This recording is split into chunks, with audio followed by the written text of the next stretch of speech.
생명수의 강.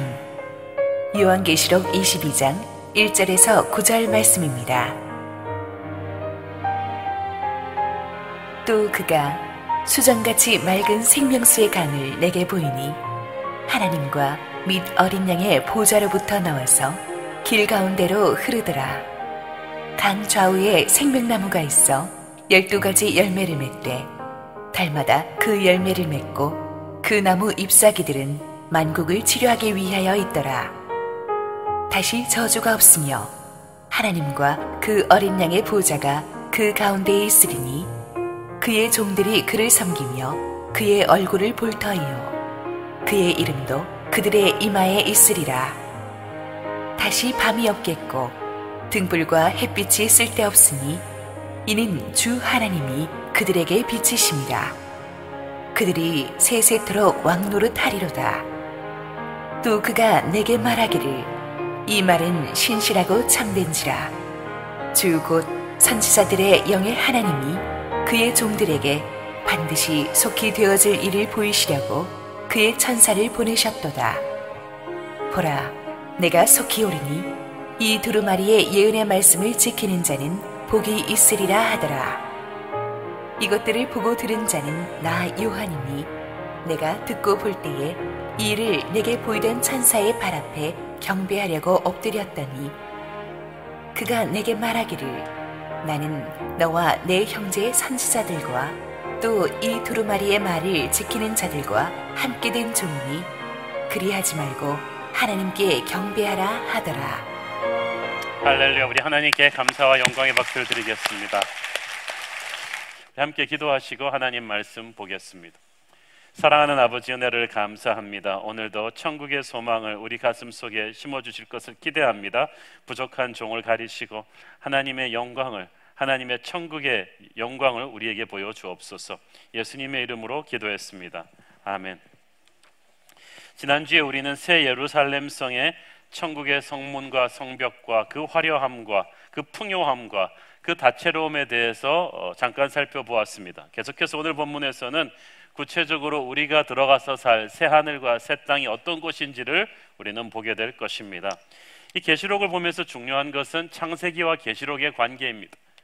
여러분도 아시다시피 성경의 첫 번째 책은 창세기이고 마지막 책이 계시록입니다. 창세기에서 모든 것이 시작이 되고 계시록에서 마무리가 됩니다. 창세기에서 질문을 던지고 계시록에서 답을 합니다. 그래서 창세기가 물음표라면 계시록은 느낌표라고 할 수 있는 거죠. 창세기 하나님은 알파이시고 계시록의 하나님은 오메가이십니다. 시작과 끝이 우리 창세기와 계시록에서 보여지는데, 그렇기 때문에 요한 계시록에는 창세기와 관련된 테마들이 아주 많습니다. 창세기 1장이 우리가 살고 있는 하늘과 땅의 창조라면 이제 계시록에 나오는 것은 새 하늘과 새 땅입니다. 이런 창세기와 계시록의 연관 관계를 보면서 오늘의 본문을 봐야 하는데, 특별히 이 에덴 동산의 개념, 창세기 때 에덴 동산으로 나오던 것이 이제는 새 하늘과 새 땅으로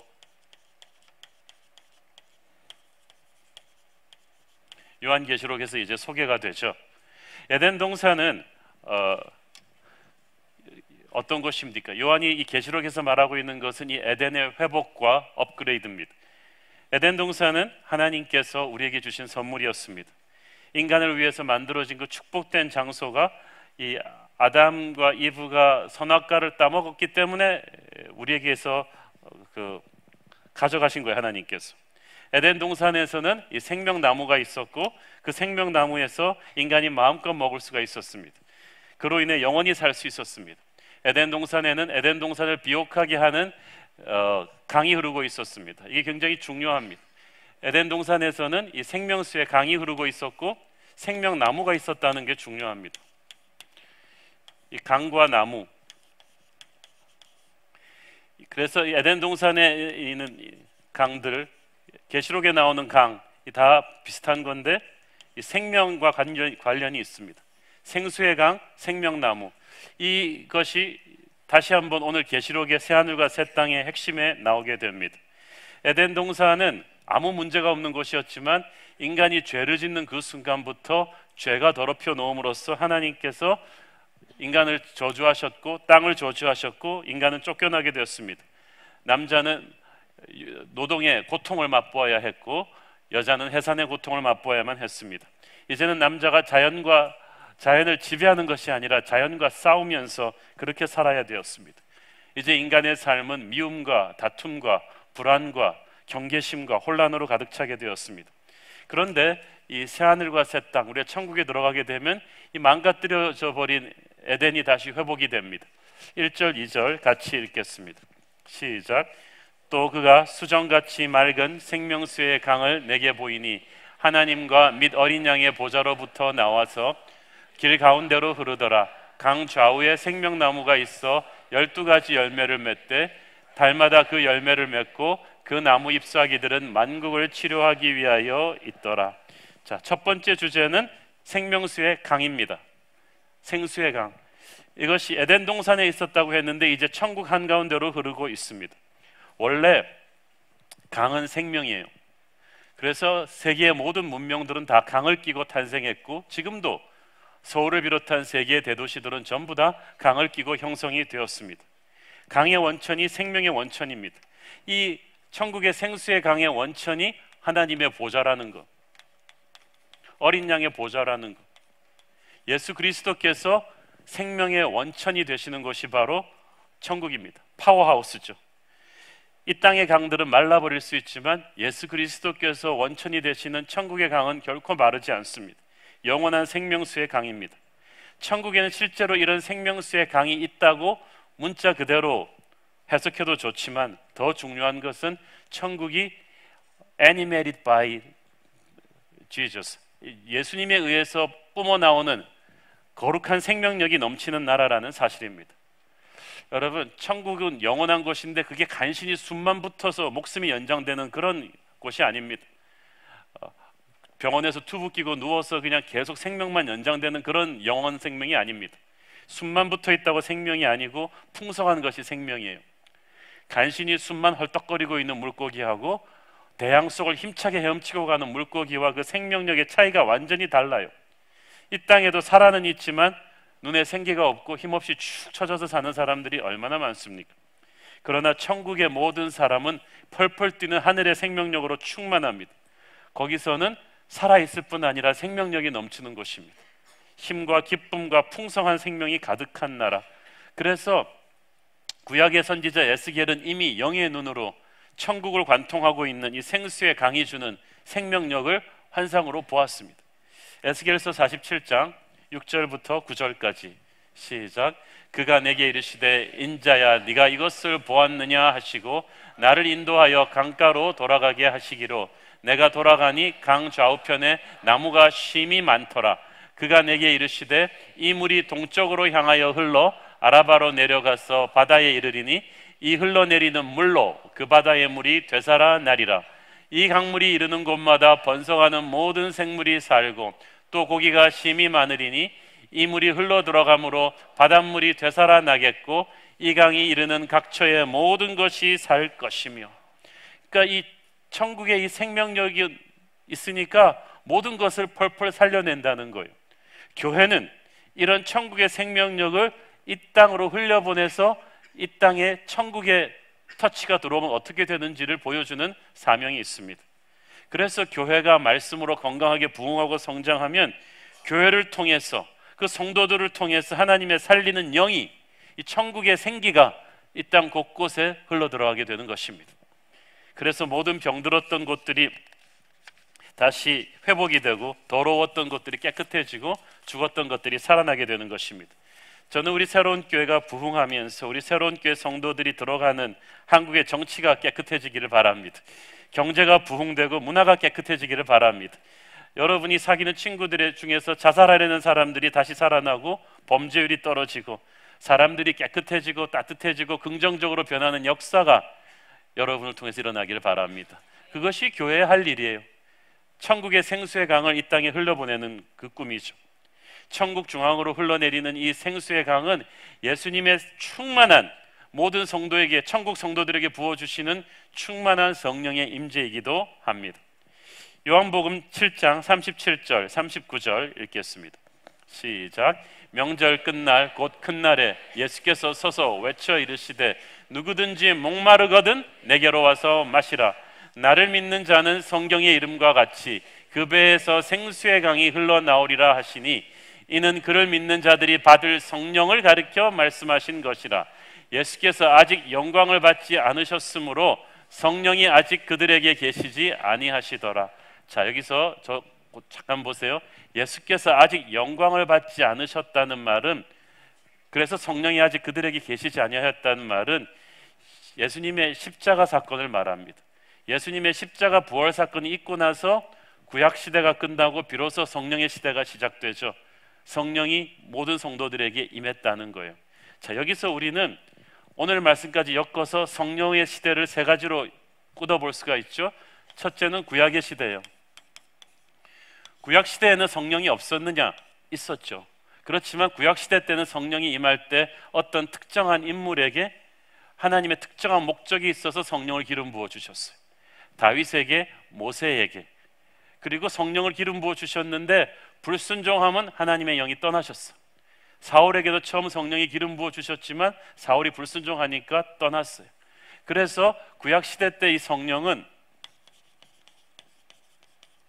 조건적이었고 제한적이었죠. 어떤 특정한 사람에게 하나님께서 특정한 시간에 부어주셨다가 이 사람이 만약에 죄를 짓고 불순종하면 임재가 떠나버렸어요. 그런데 신약시대, 예수님의 시대로 오면서 어떻게 됩니까? 십자가를 통과해서는 이때부터는 성령은 무조건적으로 우리 모든 성도들에게 부어져요.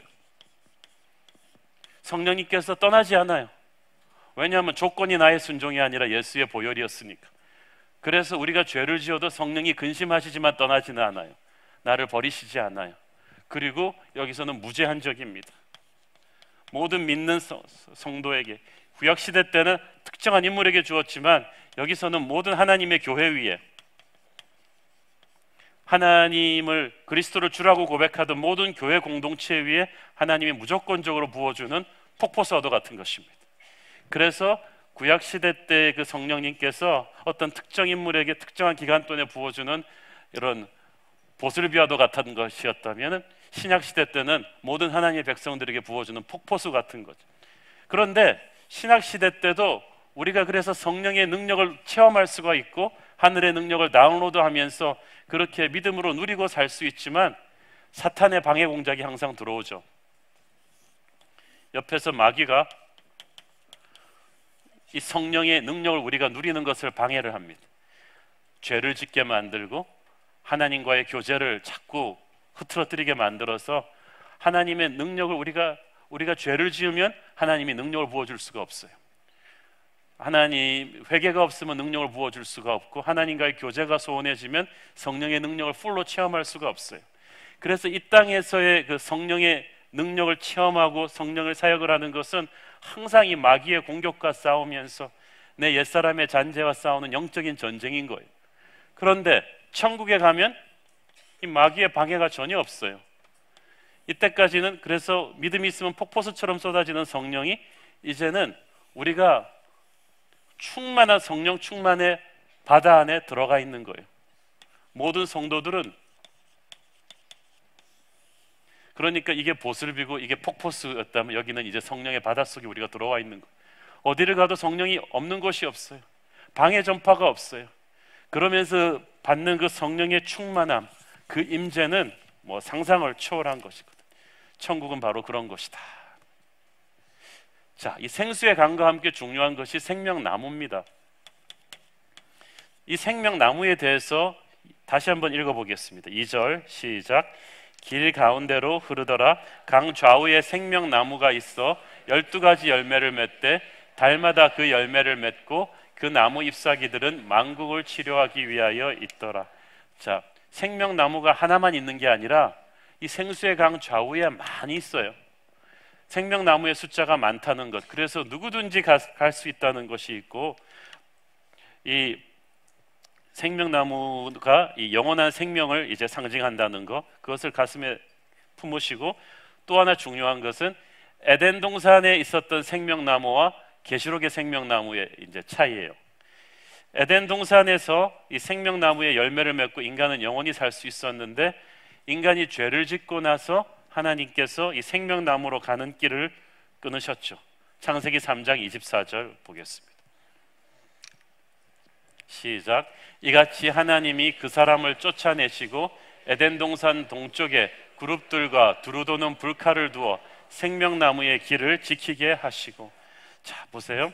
에덴 동산 동쪽에 이제 천사가 서서 생명나무로 가는 길을 전부 다 블락해 버렸어요. 왜냐하면 죄를 지은 채로 영원히 살게 되면 그게 지옥이 되거든요.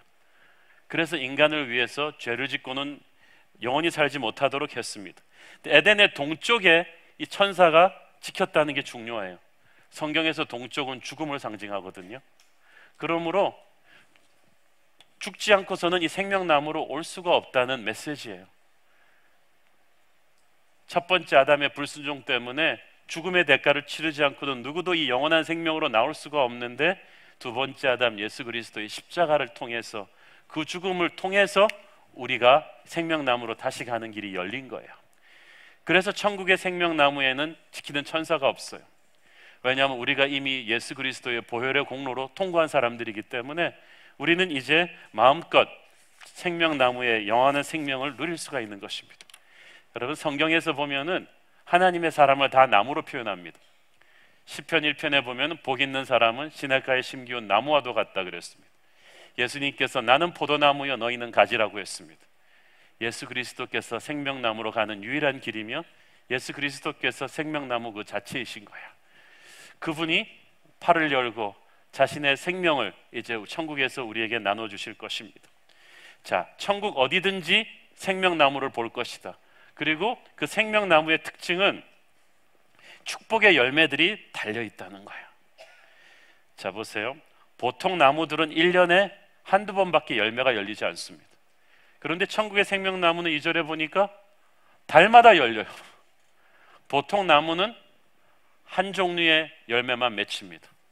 여러분, 사과나무에 종합백화점 같이 감도 열리고 배도 열리고 이렇게 세트로 열리는 나무 본 적 있어요? 그건 유전공학이 아무리 발달해도 안 되는 일이에요. 그런데 천국의 그 나무에는 12가지 열매가 있었다고 했어요. 이건 인간이 만들어내는 나무가 아닙니다. 그럼 정확하게 이게 12개가 뭘까로도 분석하는 분들이 계세요. 계시록에서 그러면 안 된다고 했죠. 계시록에서 12는 뭘 상징한다고 했죠? 완전수, 충만한 수예요. 그 말은 무슨 말이냐면은 우리가 필요한 모든 것이 그 열매 속에 다 들어있다는 것입니다. 여러분, 종합 비타민이라는 말 들어보셨죠? 그 하나만 먹으면 모든 비타민을 다 커버하듯이 인간이 풍성한 삶을 누리기에 부족함이 없는 모든 것이 그 안에 들어있어요. 이 생명나무 열매들은 선한 싸움 다 싸우고 천국에 입성한 성도들에게 주는 하나님의 상급입니다. 계시록 2장 7절 시작. 귀 있는 자는 성령이 교회들에게 하시는 말씀을 들을지어다. 이기는 그에게는 내가 하나님의 낙원에 있는 생명나무의 열매를 주어 먹게 하리라. 여기서 단순히 생명나무의 열매를 주어 먹는다는 말이 간단하게 나와서 그렇죠. 생명나무 열매가 다양해요. 과일도 특급이 있고 1등급, 2등급, 3등급이 있어요. 우리가 선한 싸움 다 싸운 하나님의 백성들에게 하나님께서 천국의 이 열매를 주시는데, 생명나무의 그 열매라 그러니까 많은 사람들이 단순하게 진시황의 불로초 생각하는 분들이 있어요. 이건 열매 그냥 영원히 사는 거다. 제가 말씀드렸죠. 길게 사는 게 중요한 게 아니에요. 지루하게 길게 살면 뭐 하겠어요? 미워하면서 길게 살면 뭐 하겠어요? 삶은 길이만 가지고 평가하는 게 아니라 그 퀄리티, 품질을 가지고 평가하는 거예요. 천국에 있는 이 생명나무의 열매를 어떤 학자는 성령의 9가지 열매라고도 말하기도 합니다. 사랑과 희락과 화평과 오래 참음과 자비와 양성과 충성과 온유와 절제. 저는 그 말도 일리가 있다고 생각합니다. 이 천국에 있는 이 나무는 우리에게 영원한 생명을 줄 뿐 아니라 진짜 최고의 삶의 가치들, 우리로 하여금 더욱더 서로를 사랑하게 하고 더욱더 오래 참게 하고 더욱더 절제하게 하고 우리 속에 있는 죄의 뿌리는 뽑혀나 버리고 점점 우리 안에 있는 하나님의 성품이 풍성한, 그래서 천국에서의 삶이 그래서 축복이에요. 이 생명나무의 열매를 먹으면서 우리는 점점 더 사랑하게 될 거예요. 영원히 살 텐데 우리는 기뻐하면서 살 것입니다. 영원히 살 텐데 우리는 사랑하면서 살게 될 거예요. 영원히 살 텐데 우리는 충만하게 살게 될 거예요. 천국에서의 삶은 정말 영원한 뿐 아니라 풍성한 삶이 될 것입니다. 이 생명나무의 열매를 먹는 모든 자들에게 그런 축복이 온다는 거예요. 생명나무는 또한 하나님의 치유가 흘러가는 나무입니다. 그 나무 잎사귀들은 2절을 보세요. 왜 있다고요? 만국을 치료하기 위해서 있더라. 여기 영어로 보면 힐링이라고 나오죠. 요즘 계속 매스컴에서 말하는 힐링 코드. 왜 사람들이 자꾸 힐링 그러겠어요? 왜 자꾸 힐링 디톡스 얘기를 하겠어요? 그만큼 우리가 병들었다는 얘기예요. 육체가 병들고 마음이 병들었어요. 그런데 하나님의 생명나무는 천국에 가면 우리의 육체와 마음을 하나님이 완전히 힐링하신다는 뜻입니다. 에스겔서 47장 12절 시작. 강 좌우가에는 각종 먹을 과실나무가 자라서 그 잎이 시들지 아니하며 열매가 끊이지 아니하고 달마다 새 열매를 맺으리니 그 물이 생수를 통하여 나옴이라. 그 열매는 먹을만하고 그 잎사귀는 약재료가 되리라. 이걸 보고 어떤 한방하시는 분이 천국에도 역시 한방이 있군요. 잎사귀를 가지고 약재료를 하다니. 그러면 이 서양 사람들 이걸 어떻게 해석해야 되는지 모르겠어요. 이 생명나무는 우리를 치료하는 나무란 뜻입니다. 예수님이 이 땅에 오셔서 했던 사역의 핵심은 치유였어요. 예수님이 이 땅에 오셔서 병을 고쳐주셨는데, 몸의 병과 마음의 병을 다 고쳐주셨는데, 그것은 바로 천국의 맛보기예요. 천국이 바로 이럴 것이다. 이제 이 땅에서는 예수님이 안수하셔야 했지만 천국에서는 그럴 필요가 없어요. 온 천국이 예수님의 영으로 충만하기 때문에 그 천국 공간 안에 있는 것만으로도 힐링이 오기 시작해요. 여러분, 몸에 병 가진 분들 많으시죠? 목회자로서 우리가 신방해 볼 때 반이 병원 신방입니다. 저는 목회를 하면서 알았습니다. 그렇게 다양하고 힘든 병들이 많다는 것을. 이 자리에 앉아 계신 몸에 병 가지신 분들, 오늘 예수님이 여러분을 안수해 주시기를 바랍니다. 치유의 능력, 힐링의 능력, 그것을 우리는 천국에서 경험하게 된다는 것입니다. 우리가 몸만 아픕니까? 마음도 아파요. 우리가 OECD 국가들 중에서 제일 정신병이 많은 나라 중에 하나예요. 한국인들의 우울증 치수 13%에서 20%, 자살률 하루 평균 43명, OECD 국가 최고로 7년째 오고 있는데 주로 40대 남자와 20대 젊은이 자살률이 우리나라가 세계 최고입니다. 그래서 우리가 행복하지 않은 나라예요. 정신적으로 많이 우울해요. 분노가 많아요. 음란해요. 폭력적이에요. 이 모든 정신병들도 천국에 가면 치유가 될 줄로 믿습니다. 그래서 우리가 이 땅에서도 천국의 능력을 누리는 사람들은 하나님의 은혜로 하나님께서 치유해 주세요. 여러분이 예수님을 믿고 성령님 앞에 나와서 기도하고 믿음으로 삶에 살면 하나님께서 여러분의 육체의 병도 마음의 병도 치유해 주실 줄을 믿습니다. 진정한 힐링이 예수의 보좌로부터, 천국으로부터 나온다는 것을 여러분 믿으시길 바랍니다. 천국에 가면 완전한 힐링이 있다. 몸에 지금 아픈데 많은 분은 이게 진짜 복음인 줄로 믿습니다. 천국 백성의 삶은 첫째는 기쁨의 섬김이 될 것입니다. 3절 같이 읽습니다. 시작. 다시 저주가 없으며 하나님과 그 어린 양의 보좌가 그 가운데 있으리니 주의 종들이 그를 섬기며. 자, 첫째, 천국에서는 다시 저주가 없을 것이다. 저주가 뭔가요? 영적인 어둠이에요. 하나님이 공백이 바로 저주입니다. 하나님이 손을 뗀 거예요. 지금 우리가 살고 있는 땅은 저주 아래에 있습니다. 하나님이 손을 떼시고 하나님이 없으니까 영적인 어둠이 가득해요. 그래서 잠시나마 사탄이 세상 권세를 잡았어요. 그러니까 사람들이 이렇게 서로 미워하고 이렇게 서로 다투고 이렇게 분노가 많고 이렇게 재난이 많은 거예요. 땅이 저주를 받은 것은 인간이 하나님을 불순종했기 때문입니다. 불순종하고 자기 마음대로 살아보려 했는데 마귀가 잡아버렸어요. 그러니까 이 땅에서 숨쉬는 것 자체가 피곤해요. 우리가 저주 아래 있거든요. 근데 천국에서는 저주가 떠나는 것입니다. 여러분이 이 땅에서 예수를 믿으면서 천국 백성이 되는 그 순간부터 저주가 떠날 줄을 믿습니다. 이제 여러분은 저주가 아닌 축복 가운데 사는 거예요. 그런데 천국에 가면 완전히 영적 어둠이 완전히 물러가고 빛이신 주님의 영광이 가득합니다. 그런데 어린 양의 보좌가 그 가운데 있는데 그의 종들이 어린 양을 섬긴다고 했습니다. 여기서 그의 종들은 바로 우리 성도들을 가리켜요. 근데 그의 종들이 섬긴다는 말이요, 서브한다는 거예요. 웨이터가 사람들의 손님이 원하는 것을 갖다가 서빙하듯이 우리는 주님이 원하시는 것을 서빙하는 일을 하게 될 것입니다. 어떤 분들은 그 얘기하니까 표정이 달라. 천국에서 또 일해요? 천국에서 이제 좀 쉴 줄 알았는데 천국에서 또 일한단 말이에요. 예. 그런데 여러분 잘 보세요. 이 땅에서 일하는 건 목구멍이 포도청이라서 일했지만 사실 일은 저주가 아니에요. 인간이 타락하기 전에도 일은 있었어요. 아담과 이브에게 에덴 동산 전체를 관장하고 다스리는 엄청난 일을 주셨어요. 그렇지만 타락하기 전에는 일이 기쁨이고 축복이었어요. 왜냐하면 하나님이 부어주신 영적인 권세와 능력과 지혜가 너무나 충만했어요. 타락하기 전에 아담의 IQ는 빌 게이츠와 아인슈타인의 IQ를 합해놓은 거에 한 100배 정도 돼요. 너무나 명민해요. 생각이 깨끗해요. 몸도 건강해요. 월드컵 스타들보다 몸이 건강해요. 영적인 권세가 있어요. 모든 만물들이 아담에게서 두려움을 느껴요. 왜냐하면 하나님이 권위를 줬거든요. 출근하는 게 얼마나 신났겠어요.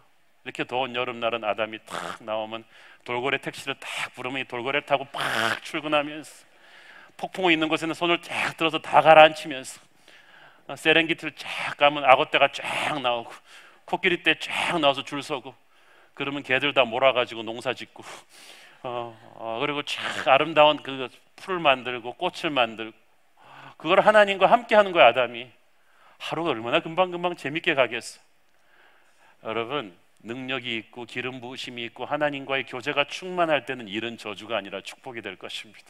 사랑하는 하나님을 섬기는, 그래서 우리에게 주어진 은사가 다시 한번 살아나서 100배, 1000배, 만배의 능력과 충만으로 일하게 되는 게 천국입니다. 음악하시는 분들 천국에서도 음악할 거예요. 천국에 가면 여기보다 몇만 배 좋은 사운드 시스템을 가지고 여러분이 이제 음악을 하실 거예요. 여기서 건축하시는 분들 천국에서는 더 아름다운, 레오나르도 다빈치보다 더 아름다운 기술로 여러분이 하나님을 섬기게 될 거예요. 천국은 결코 지루한 곳이 아닙니다. 그의 종들이 어린 양을 섬긴다는 말에 이 섬긴다는 이 헬라어는요, 예배한다, 경배한다는 뜻이에요. 예배란 이렇게 성경 찬송 들고 한두 시간 와서 앉아서 시간 때우는 게 예배가 아닙니다. 예배란 하나님이 내게 주신 걸 하나님을 위해서 다시 헌신하는 거예요. 하나님이 내게 주신 재능, 열정, 꿈과 사랑을 내 삶 전체를 하나님께 확 던지는 헌신입니다. 그래서 여러분이 직장에서 일하는 것도 예배예요. 하나님께서 여러분을 보고 계세요. 그러니까 여러분이 직장에서 일하면서 거짓말 하시면 안 돼요. 사장이 안 본다고 적당히 하시면 안 돼요. 그게 예배거든요. 이 땅에서부터 그렇게 설렁설렁하게 예배드린 사람이 천국 가서도 그렇게 예배할 겁니까? 이 땅에서부터 여러분의 일이 하나님께 드리는 예배인 줄로 믿습니다. 천국 가서 우리는 그것을 영광스러운 버전으로 다시 하게 될 거예요. 천국은 주님과의 영광스러운 교제가 있는 곳입니다. 4절 같이 봅니다. 시작. 그의 얼굴을 볼 터이요 그의 이름도 그들의 이마에 있으리라. 그의 이름이 이마에 있다는 것은 우리가 그에게 속했다는 뜻이에요. 우리가 그의 자녀들이라는 거예요. 이것이 교제의 전제 조건입니다. 우리가 모르는 사람이랑 교제하면 이건 일이에요. 프로그램이에요. 만들어야 돼요. 그러나 뭐 직원 야유회 이런 건 만들어야 돼요, 프로그램을. 그러나 가족은 그렇지 않아요. 주님은 우리의 아버지가 되실 때 그 교제는 충만한 거예요. 사랑하는 여러분, 에덴 동산에서 아담 이브는 하나님과의 충만한 교제를 누렸습니다. 이것이 얼마나 기쁜 것인지 아십니까? 우리가 이 땅에서도 좋은 사람이랑 있으면 참 좋잖아요. 우리 청년들 미인이랑 있으면 더 좋죠. 여러분 착한 사람이랑 있으면 좋죠. 나를 격려해주는 사람이랑 있으면 좋죠. 지혜롭게 나를 조언해주고 인도해주는 그런 좋은 사람이랑 있으면 좋잖아요. 여러분 이 땅에서 만난 가장 따뜻하고 지혜롭고 긍정적이고 좋은 사람의 완전한 인격을 갖추신 분이 바로 하나님이십니다. 그분과 우리가 영원히 교제할 때 지루할 틈이 없어요. 하나님은 얼마나 다양하고 아름답게 천국을 만드시면서 얼마나 하나님은 대화거리도 많으시고 얼마나 하나님은 우리를 사랑하시고 그분과 영원히 교제하는 것입니다. 그 교제에는 뭐 막히는 것이 없어요. 천국에서 이런 다이나믹하고 환상적인 교제와 주님의 충만한 은혜를 이미 다윗은 영의 눈으로 봤어요. 왕이었을 때 이미. 그래갖고 왕궁에서 다윗이 부러울 것 없는 것 같은데 다윗이 가만 기도해 보니까 천국이 보여요. 천국을 보기 전에는 자기 왕궁이 제일 좋은 것 같았는데 영의 눈으로 기도하면서 천국의 환상을 보니까 이거 왕궁이 아무것도 아니네. 그 순간 튀어나온 시편이 있어요. 주의 전에서 하루 문지기로 있는 것이 내 왕궁에서 천년 왕하는 것보다 낫겠구나. 이게 겸손한 말이 아니라 천국을 본 사람이 그냥 튀어나온 거예요. 오늘 여러분이 부른 찬양, 초가상간도 나는 만족하네, 값진 재물도 나는 없지만 언젠가 내가 하늘나라에 가면 순황금길을 거닐 것이다. 그런 영의 눈으로 천국을 보는 그런 담대함이 여러분에게 있기를 바랍니다. 그렇기 때문에 우리는 이 땅에서 별로 기죽지가 않아요. 천국은 하나님과 교제하는 것이며 동시에 우리가 왕노릇하게 되는 곳이다. 5절 읽습니다. 시작. 다시 밤이 없겠고 등불과 햇볕이 쓸데없으니 이는 주 하나님이 그들에게 빛이심이라. 그들이 세세토록 왕노릇하리로다. 자, 여기 3절에서는 분명히 우리를 주님의 종들이라고 했는데 여기서는 또 왕이라는 거예요. 그래요. 천국에서는 우리가 주님의 종이면서 또 왕이에요. 우리 주님도 종의 모습으로 우리를 섬기러 오셨지만 우리의 왕이 되시잖아요. 천국에서도 그래요. 우리가 하나님의 종으로 섬기지만 또 하나님의 권세를 위임받은 왕으로 다스리게 될 것입니다. 일단 여러분이 천국이 무한대로 넓다는 것을 기억하시고, 옛날에 중국의 큰 제국에서는요 황제가 다 못 다스리니까 수없이 작은 소국으로 쪼개가지고 그걸 다스리는 작은 왕들을 세웠어요. 수백 명의 작은 왕들이 있었어요.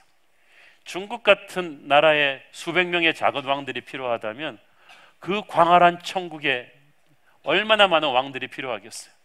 그러므로 여러분 자신감을 가지십시오. 여러분은 주님과 함께 영원토록 다스리는 왕같은 하나님의 백성들이 될 것입니다. 고린도전서 15장 49절 시작. 우리가 흙에 속한 자의 형상을 입은 것 같이 또한 하늘에 속한 이의 형상을 입으리라. 여러분 상상이 안 가죠? 여러분이 왕이 된다는, 거의 개구리 왕자 아닌가 뭐 그렇게 생각을 하는데 여러분의 형상이 달라질 줄로 믿습니다. 하나님의 영광을 입혀주실 거예요. 그러면 정말 쉬운 말로 뽀다구가 난다고요. 이게 멋있어져요. 하늘의 형상을 입으니까. 그러니까 여러분 이런 의미에서 자존감이 낮은 분은 자아상을 바꾸십시오. 털어버리십시오. 여러분은 저 빛난 천국에서 아직 등극은 안 했지만 왕이 돼서 다스릴 사람인데 그렇게 작은 일에 그렇게 부부싸움해서 되겠어요? 그 월드컵 16강 진출 못했다고 이렇게 막 깡통 차고 이러면 되겠어요? 우리 선수들 열심히 그래도 했는데 여러분이 좀 사업이 좀 잘 안 풀린다고 막 집에 와서 이렇게 신경질 부리고 그러면 되겠어요? 교회에서 좀 차들 많이 줄 선다고 주차팀한테 그렇게 막 신경질 내고 그러면 되겠어요? 왕이 되실 분들이? 여러분은 우리는 천국에서 왕같은 제사장이 될 것입니다. 그래서 그런 기대감과 자부감으로 기본적인 왕의 수준을 좀 유지해 주기를 바랍니다. 우리는 다가올 천국을 준비하면서 살아야 합니다. 6절 7절 읽습니다. 시작. 또 그가 내게 말하기를 이 말은 신실하고 참된지라. 주 곧 선지자들의 영의 하나님이 그의 종들에게 반드시 속히 되어질 일을 보이시려고 그의 천사를 보내셨도다. 보라, 내가 속히 오리니 이 두루마리의 예언의 말씀을 지키는 자는 복이 있으리라 하더라. 속히 되어질 것이다. 속히 오리라. 이 말이 연거푸 2번 강조되죠. 그리고 이 보세요. 7절에서 내가 속히 오리라는 영어 표현이 I am coming soon이에요. I will come soon. 내가 미래에 언젠가 올 거야. 그게 아니에요. I am coming soon. 이 말이 무슨 말이에요? 벌써 시작됐다는 거예요. 내가 오고 있다. 재림이 이미 준비가 이미 시작되고 있다. 모래시계를 벌써 엎었다. 카운트다운이 시작되었다. 그러므로 시간 낭비하지 마라. 너는 천국 지향적으로 살아야 한다. 정신을 차리고 살아야 한다는 것. 그러면 가장 정신을 차리고 사는 방법이 도대체 뭘까요? 7절을 보세요. 7절 다시 한번 읽어보겠습니다. 시작. 보라, 내가 속히 오리니 이 두루마리의 예언의 말씀을 지키는 자는 복이 있으리라 하더라. 속히 온다는 것과 이 말씀을 지키는 자는 복이 있을 것이다, 이 말이 붙었어요. 그 말은 무슨 뜻입니까? 주님의 재림을 가장 확실히 예비하는 방법, 우리 주님 자신이 원하시는 재림의 준비는 오늘 주어진 말씀을 순종하고 살아라는 것입니다. 많은 사람들이 예언에 대해서 관심이 많아요. 계시에 대해서 관심이 많아요. 그래서 요한계시록에 대해서 관심이 많은 거예요. 이 관심들을 이단들이 이용해서 이상한 학설을 만들었어요. 그런데 예언의 목적은 지식이 아니라 순종입니다. 그러니까 여러분 666의 의미가 뭐냐, 뭐 14만 4천 이렇게 의미가 뭐냐 자꾸 퀴즈놀이 하듯이 이곳저곳 세미나 다니지 마시고, 계시록의 말씀을 클리어하게 받은 사람은 이 말씀대로 거룩하게 살아야 합니다. 진실하게 살아야 합니다. 계시록에서 죄인들과 마귀들의 최후를 예언했다면 우리는 삶 속에서부터 지금부터 마귀를 따르는 것을 끊어야 합니다. 죄악을 끊어내야 합니다. 우리가 천국에서 우리를 기다리는 상급이 기다린다는 것을 안다면, 부끄러운 구원과 영광스러운 구원이 있는 것을 안다면 지금부터 영광스러운 구원을 위해서 천국에 투자해야만 됩니다. 천국에 투자하는 것이 바로 이 땅에서 말씀을 순종하는 거예요.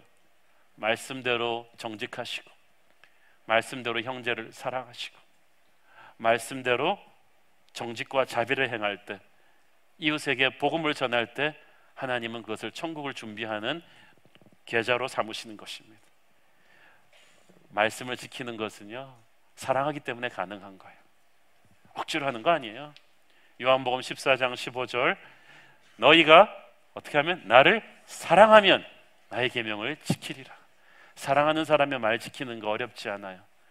요한계시록의 메시지를 제대로 들은 사람은 이렇게 뭐 직장 다 팽개치고 재산 정리하고 하얀 옷 입고 산에 몰려가가지고 하늘 보면서 재림을 기다리는 거 아닙니다. 하나님은 우리가 맷돌 갈다가 주님 맞기를 원하세요. 일하다가 주님 맞기를 원하세요. 바로 그 자리에 말씀을 지키는 그것이 주님을 기다리는 신부의 자세예요. 저는 우리 새로운 교회 성도들이 말씀을 많이 아는 성도들이 아니라 지키는 성도들이 되기를 바랍니다.